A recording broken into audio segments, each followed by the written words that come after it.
टोली चौकी में वाक़ समता कॉलोनी के एरिया प्रेसिडेंट व सोशल वर्कर जनाब सैयद मुजीब अहमद की जानिब से अवाम को ईद उल फितर की मुबारकबाद।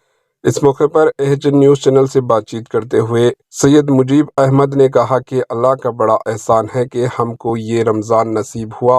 अल्लाह हमारी इबादतों को, हमारे रोज़ों को कबूल करे और हम सब को हिदायत दे। माह रमज़ान में खिदमत अंजाम देने वाले अफराद को जिन्होंने सहरी, इफ्तार और राशन दिया, ज़रूरतमंदों में उनको दुआएं दी। इन्होंने जोर देते हुए कहा कि वालिदैन अपने कम उम्र बच्चों को गाड़ी चलाने ना दें। शहर में सड़क हादसात में इजाफा हो रहा है। ईद अपनी फैमिली के साथ मनाएं और भाईचारे को कायम रखें। इस मौके पर एचएन न्यूज़ चैनल के ज़रिए जनाब मुजीब अहमद साहब ने अवाम को ईद उल फितर की मुबारकबाद पेश की। आपको बता दें कि जनाब सैयद मुजीब अहमद कई सालों से फलाही कामों में खिदमत अंजाम देते आ रहे हैं। बिना मजहब व मिल्लत ये बढ़ चढ़ कर हमेशा आप सबकी खिदमत में हाजिर रहते हैं। आइए देखते हैं एचएन न्यूज़ चैनल के नुमाइंदे यूसुफुद्दीन की ये रिपोर्ट। अस्सलामु अलैकुम रहमतुल्लाहि व बरकातुहू। मैं सैयद मुजीब अहमद, प्रेसिडेंट समता कॉलोनी सोशल वर्कर। हमारी तरफ से सबको ईद उल फितर बहुत बहुत मुबारक।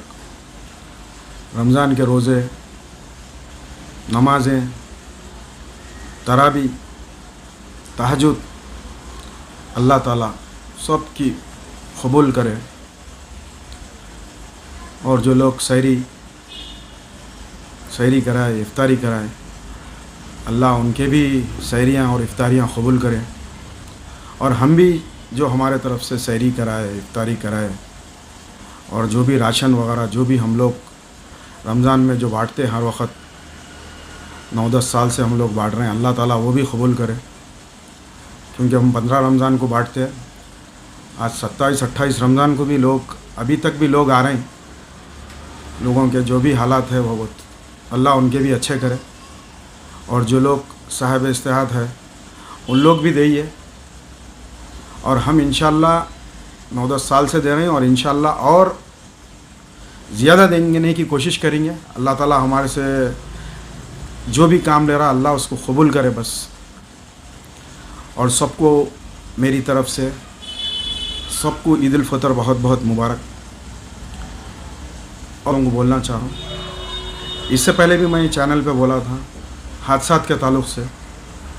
आजकल जो हादसात हो रहे हैं, जो भी वालिदैन अपने बच्चों को गाड़ियाँ वगैरह दे रहे हैं, ऐसे एक्सीडेंट हो रहे हैं कि जिसमें बच्चों के इंतकाल हो जा रहे हैं। मेरे करीबी मिलने वालों में भी 5-6 लोगों के ऐसे एक्सीडेंट हुए, 3 बच्चों के इंतकाल हो गए उसमें। तो ख़ास तौर पे जगने की रातों में और ईदों में जो बच्चे गाड़ियाँ लेके फिरते हैं, उसको भी उनके वालिदैन गाड़ियाँ मत देइए अपने बच्चों को। उसके लिए भी बाद में अपने को सिर्फ रोते बैठना है और सब्र करना है। क्योंकि मैं इससे पहले भी जिक्र करा, मेरे बच्चे भी बहुत गाड़ियाँ भगाते थे बोल के, मैं भी उनको बहुत रोका। अब अल्हम्दुलिल्लाह उन लोग नहीं भगा रहे। और मैं सब साहिब समझ है। मैं फिर आप लोगों से गुजारिश करूँ कि ये गाड़ियों के ताल्लुक़ से भी मैं इससे पहले भी बोला था, अभी भी बोला, क्योंकि मेरे बहुत करीबी मिलने जुलने वालों में 3-4 बहुत अच्छे हादसात हुए। 3 दिन पहले भी टोली चौकी पे मेरे सामने एक हादसा हुआ। मैं ख़ुद उसको रोक के ठहर के बहुत फिर उस करके भिजाया उसको, नहीं तो आपस में भी लड़ रहे थे। क्योंकि जो आदमी सही जा रहा उसको ले आके मार दे रहे, उसके वजह से उनको भी तकलीफ़, अपने को तकलीफ़, हर एक को तकलीफ़ है। बस अल्लाह सबको नेक हिदायत, नेक तौफीक दे। और फिर मेरे तरफ से बहुत बहुत रमज़ान मुबारक, ईद उल फितर बहुत बहुत मुबारक सबको। अस्सलामु अलैकुम रहमतुल्लाहि व बरकातुहू।